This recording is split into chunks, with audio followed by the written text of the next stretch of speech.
आज की हमारी इस क्लास का टॉपिक है डिजिटल डॉक्यूमेंटेशन और वर्ड प्रोसेसिंग। आज हम इसके माध्यम से सीखेंगे कि हम किस तरीके से डिजिटल डॉक्यूमेंटेशन बना सकते हैं और किस तरीके से वर्ड प्रोसेसिंग को यूज़ कर सकते हैं। इसके लिए हमारे पास कुछ सॉफ्टवेयर भी हैं, जैसे कुछ लोग MS वर्ड का वर्ड प्रोसेसिंग को यूज़ करते हैं और कुछ लोगों के पास फ्रीवेयर वाले सॉफ्टवेयर भी अवेलेबल हैं, जिनके लिए OpenOffice.org भी है। आज हम बात करेंगे कि क्या है वर्ड प्रोसेसिंग और क्या है डिजिटल डॉक्यूमेंटेशन। डिजिटल डॉक्यूमेंटेशन का मतलब है हम अपने डॉक्यूमेंट्स, जिनको हम फाइल, रिज्यूम या हम किस तरह का नोटिस या किसी का इन्विटेशन जो हम पेपर वर्क पे काम किया करते थे, जब हम उस काम को कंप्यूटर के थ्रू करते हैं तो हम इसे डिजिटल डॉक्यूमेंटेशन के नाम से जानते हैं और इसी तरीके से हम इसको करते हैं। डिजिटल डॉक्यूमेंटेशन में हमारे पास सबसे पहला ऑप्शन है, हम काफ़ी सारे सॉफ्टवेयर को यूज़ कर सकते हैं। मैं अपने यहाँ पर आपको जिस वीडियो के थ्रू आपको सिखा रहा हूँ, मैं यहाँ पर MS वर्ड माइक्रोसॉफ्ट वर्ड का यूज़ करूँगा।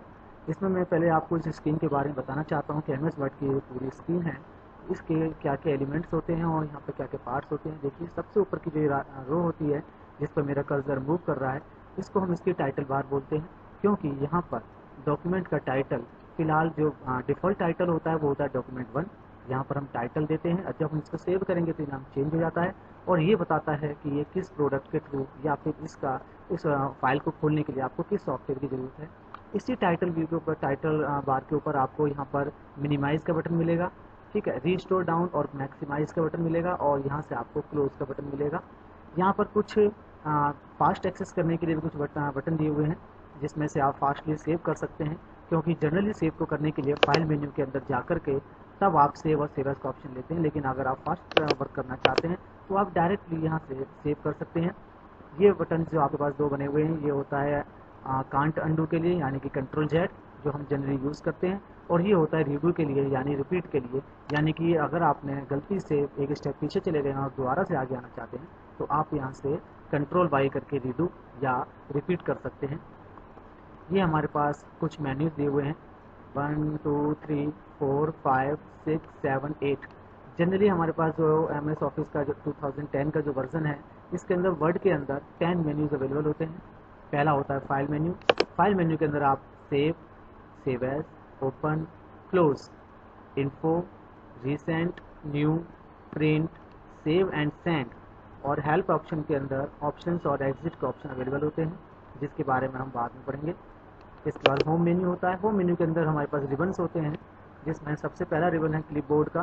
क्लिपबोर्ड के अंदर ये हमारा फॉर्मेट प्रिंटर है, जो हमारी किसी फॉर्मेटिंग को दूसरी जगह अप्लाई करने के लिए हमें बार बार font size, colour, styles, underline या फिर हाइलाइटर या हमारा बोल्ड, इटैलिक, ये सब चीज़ों को हमें करने की ज़रूरत नहीं होती है।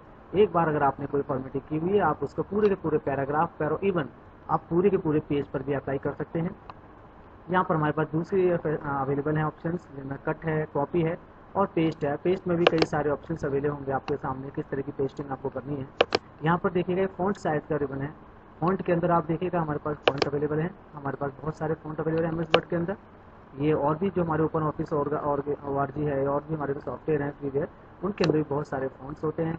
यहाँ से आप फ़ॉन्ट का साइज़ ले सकते हैं। जनरली MS वर्ड के अंदर फ़ॉन्ट साइज़ 8 से लेकर 72 होता है, लेकिन आपका जो फ़ॉन्ट साइज़ होता है वो 1 से लेकर के और 72 से भी आगे जा सकता है। लेकिन क्योंकि जब आप इस पेपर को प्रिंट करेंगे तो 8 से नीचे का अगर कोई फ़ॉन्ट साइज़ होगा तो वो प्रॉपर प्रिंट नहीं होगा, इसलिए हम 8 साइज़ को यहाँ पर मिनिमम लेके चलते हैं। बट फ़ॉन्ट का साइज़ जो एक्चुअली है वो 1 से स्टार्ट होता है और काफ़ी आगे तक जाता है। हमारे पास यहाँ पर मैक्सिमम जो एक पेज के ऊपर जो फ़ॉन्ट साइज़ आ सकता है, उसके अकॉर्डिंग यहाँ पर फ़ॉन्ट साइज़ दिया गया है। 72 मैक्सिमम साइज़ दिया गया है। एक पेज के ऊपर इससे बड़ा साइज़ आप लिखेंगे तो वो सेकंड पेज पर चला जाएगा।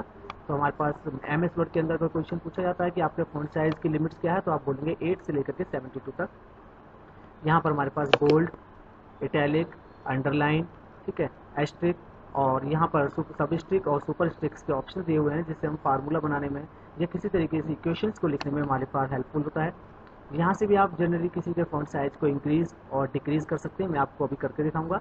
और यहाँ से हमारे पास जो केस होते हैं, यानी कि upper case, lower case, sentence के, कैपिटल के, टोटल केस, इसके बारे में बताया गया है कि हम किस तरीके से इन केसेस को अप्लाई कर सकते हैं। यहाँ से हमारे पास कैरेक्टर फॉर्मेटिंग स्टार्ट होती है, जिसमें हमारा होता है टेक्स्ट इफेक्ट। हमें टेक्स्ट में जो हमारा हेडिंग्स या किसी चीज़ को हम किस इफेक्ट्स में लाते हैं, उसकी आउटलाइंस कैसे होनी चाहिए, उसके अंदर फिल कलर कैसा होना चाहिए, वो हमें यहाँ से मिलता है।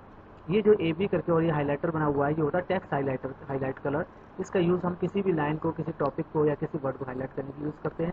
और ये हमारा होता है फॉन्ट कलर, जिस फॉन्ट पर हम लिख रहे हैं उसके कलर को सेट करने के लिए यूज़ किया जाता है। इसके बाद हमारे पास पैराग्राफ है। पैराग्राफ के अंदर आप जो स्टार्ट करते हैं तो उसकी स्टार्टिंग को आप किस बटनों के थ्रू या किस ऑप्शन के थ्रू आप कर सकते हैं, वो यहाँ पे अवेलेबल होते हैं। यहाँ पे कुछ नंबरिंग लाइब्रेरी होती है। जब हम किसी को मल्टीपल्स या एक लिस्ट बनाते हैं तो उसमें नंबर्स किस तरीके से देने हैं उसको हम यहाँ डिफाइन कर सकते हैं, जो हमारे पूरे पैराग्राफ पे अप्लाई होगा। और यहाँ पे कुछ लिस्ट हैं जिसके अंदर आप देखेंगे कि यहाँ पर किस तरीके से लिस्ट बनाई गई है। इसमें कुछ सब लिस्ट भी होती हैं, कुछ में नेस्टेड लिस्ट भी होती हैं, यानी कि लिस्ट के अंदर भी लिस्ट बनाई जा सकती है। और यहाँ पर हमारे पास 4 तरह के हमारे पास क्या है, ये हमारे पास पैराग्राफ के लिए हमारे पास अवेलेबल है, जिसमें हम पूरे टेक्स्ट या पैराग्राफ को अलाइनमेंट सेट कर सकते हैं, जैसे left alignment, right alignment, centre alignment और एक जस्टिफाई। ये लेफ्ट अलाइनमेंट के लिए यूज़ होता है, कंट्रोल है इसकी शॉर्टकट की है। ये होता है सेंटर अलाइनमेंट, इसके लिए कंट्रोल ई है। ये है राइट अलाइनमेंट, इसके लिए कंट्रोल आर है। और ये हमारा जस्टिफाई, जिसके थ्रू हम अपने पूरे पैराग्राफ को लेफ्ट साइड से और राइट साइड से इक्वल करके एक अच्छे तरीके से हम प्रेजेंटेशन अपनी बना सकते हैं। ये हमारे पास इंडेंट का काम करता है। ये हमें बताता है कि हमारे को पैराग्राफ की स्टार्टिंग लेफ्ट साइड से और राइट साइड से कितनी आगे हमें रखनी है। यहाँ पर हम लाइन ब्रेक का यूज़ करते हैं, लाइन स्पेसिंग का यूज़ करते हैं। जनरली हम हमारी एक लाइन पर जब हम एंटर दबाते हैं तो दूसरी लाइन जब हम लिखते हैं उनके बीच में कभी कभी गैप ज़्यादा हो जाता है या हमें गैप को कम या ज़्यादा करना होता है। हम उसको यहाँ से और इसके अंदर फर्दर और ज़्यादा अगर आपको फॉर्मेटिंग करनी है तो लाइन स्पेसिंग ऑप्शन के अंदर जाकर के भी हम स्पेसिंग बिफोर और आफ्टर का यूज़ करके हम इसकी स्पेसिंग को दे सकते हैं। यहाँ पर हमारे पास कुछ फिल कलर भी हैं और उसमें थीम्स हैं। इस थीम्स के बारे में मैं आपको पेज लेआउट के अंदर बताऊंगा। यहाँ से हम किस तरीके से कलर्स को सेट कर सकते हैं। देखिए आपको उसका प्रीव्यू भी दिखाई दे रहा होगा पीछे बैकग्राउंड में। यहाँ से हम स्टार्ट करते हैं और यहाँ से अगर हमें कोई बॉर्डर देना है, कोई हमने सेल बनाया है या हम कोई टेबल क्रिएट कर रहे हैं तो उसके बॉर्डर्स के भी हमारे पास कई सारे अवेलेबल ऑप्शन यहाँ पर मिल जाएंगे आपको। ये हमारी सॉर्टिंग के लिए अवेलेबल होता है। अगर हमने कुछ कैरेक्टर्स को लिखा हुआ है या किसी चीज़ को हमने नंबर में लिखा हुआ है और हम इसको सॉर्टिंग करना चाहते हैं, जनरली हम सॉर्ट करते हैं alphabetically, numerically, ascending to descending, ये सारे ऑप्शन हमारे पास अवेलेबल होते हैं।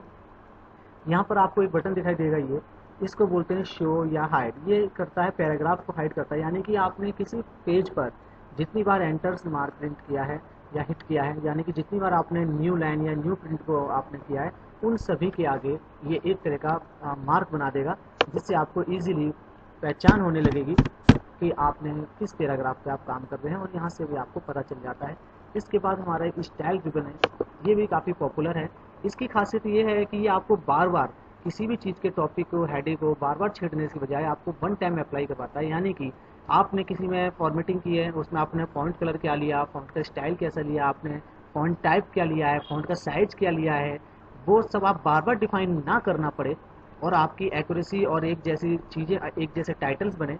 इसके लिए आप क्या कर सकते हैं, यहाँ से आप अपनी कोई भी ऑप्शंस को ट्राई कर सकते हैं और उसके बाद जब भी आप कोई नया काम करते हैं, नए पेज पर कोई नया टाइटल क्रिएट करते हैं, बस आपको जस्ट हेडिंग पे क्लिक करना है और वही फॉर्मेटिंग जो आपने पिछली हेडिंग पे आपने की थी वो आपकी यहाँ अप्लाई हो जाएगी। यहाँ पर हमारे पास चेंज स्टाइल्स के ऑप्शन हैं, आप ध्यान से देखिएगा।